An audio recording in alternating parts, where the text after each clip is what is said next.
Hello friends, मैं अभिषेक कुमार समृद्धि IAS के online platform पे आप सभी का स्वागत करता हूं, अभिनंदन करता हूं। दोस्तों, एनआईएएस डीएलएड के हमारे जितने भी कैंडिडेट हैं 14 से 14.5 लाख, सबसे पहले मैं उन सभी अभ्यर्थियों से ये आग्रह करता हूं कि आप सभी एकजुट हो और हताश नहीं हो, क्योंकि आप सभी देख रहे हैं कि जिस तरह से नीट के स्टूडेंट्स जो है वो लगातार एकजुट होकर के अपनी लड़ाई लड़ रहे हैं, उनकी बातों को सुना भी जा रहा है। तो वैसी ज़रूरत है, क्योंकि हमारी जो लड़ाई है एनआईएएस डीएलएड के कैंडिडेट की जो लड़ाई है वो बहुत पुरानी है। 7 महीने से तो जो है लगातार ये जो है चीज़ें चल रही है, लेकिन एनआईएएस डीएलएड का जो कोर्स जो है तो आप लोगों ने बहुत पहले से किया है। लेकिन अभी जब से आपको आपकी मान्यता को रद्द किया गया है आदरणीय माननीय सुप्रीम कोर्ट के द्वारा, तब से हम लोग कई जगह, चाहे वो कोर्ट हो चाहे वो सरकार के स्तर पर, हमने लगातार प्रयास किया, लेकिन कहीं से भी हमें मान्यता नहीं मिली। और ना ही मीडिया हमें कवरेज दे रहा है। दोस्तों, इसका एकमात्र कारण है कि हम एकजुट नहीं हो पा रहे हैं। अलग अलग स्टेट के जो कैंडिडेट हैं, अलग अलग स्टेट के जो कैंडिडेट के जो लीड करने का काम कर रहे हैं, वो लोग अलग अलग दिशा में आगे बढ़ रहे हैं, यानी कि एकजुट नहीं हो रहे हैं। और एकजुट नहीं होने का कारण ही दोस्तों कि हमें दिख रहा है साफ साफ कि हमको जो है कहीं से भी मान्यता मिलता दिखाई दे नहीं रहा है। तो सबसे पहले हम यही कहेंगे कि जितने भी एनआईएएस डीएलएड कैंडिडेट हो, चाहे वो किसी भी स्टेट से आ रहे हो, तो सबको एकजुट होना होगा। और एकजुट होकर के, चाहे वो सोशल मीडिया की लड़ाई होगी, चाहे वो अपने अपने एमपी के स्तर पे जो है लड़ाई लड़नी है, या फिर शिक्षा मंत्री प्रधानमंत्री से अपनी मान्यता को लेना है, तो हर एक जगह पे आपको एक साथ होना होगा और एक साथ मिलकर के अपनी लड़ाई को लड़ोगे, तब जाकर के नीट की तरह जो है आपको मान्यता दी जाएगी। नहीं तो दोस्तों जो है अन्याय तो हो ही रहा है।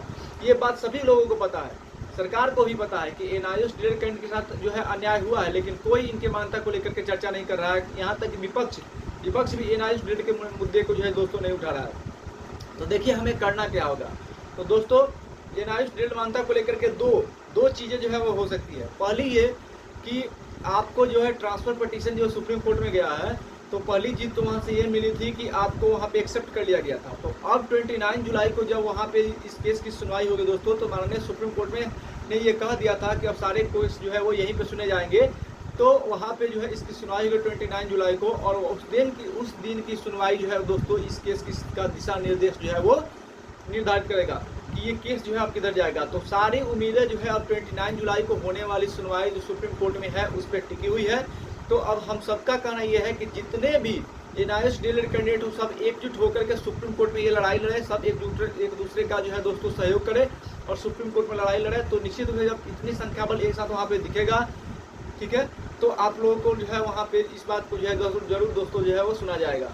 साथ ही सोशल मीडिया पे आप सभी जो है लगातार शिक्षा मंत्री को, प्रधानमंत्री जी को जो है टैग करें, उनसे बोलें, उनसे अपनी बातों को रखें कि हमें मान्यता क्यों नहीं मिल रही है, इसमें हमारी क्या गलती है। ये सारी बातें जो है आपको वहाँ बताना होगा, किस तरह से जो है आपको एमएचआरडी के अप्रूवल के बाद ये कोर्स कराया गया। ये सारी बातें सोशल मीडिया के माध्यम से आपको रखनी है। लेटर लिखिए, प्रधानमंत्री को लेटर लिखिए, शिक्षा मंत्री को लेटर लिखिए, गृह मंत्री को लेटर लिखिए, और अपने अपने 543 जो एमपी चुने गए हैं अभी आम चुनाव में, हर का एक मुद्दा था और सभी ने अपने अपने मुद्दे पे अपने अपने क्षेत्र में चुनाव लड़ा।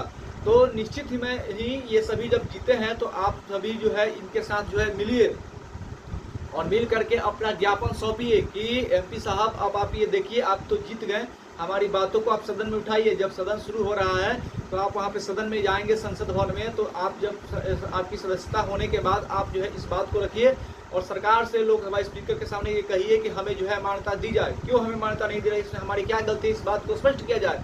और अगर हमारी कोई गलती नहीं है, एनआईएएस डीएलएड के कैंडिडेट की कोई गलती नहीं है, तो सजा एनसीटी को मिलनी चाहिए, उसको सजा दी जाए और एनआईएएस डीएलएड कैंडिडेट को जो है वो दोस्तों मान्यता दी जाए।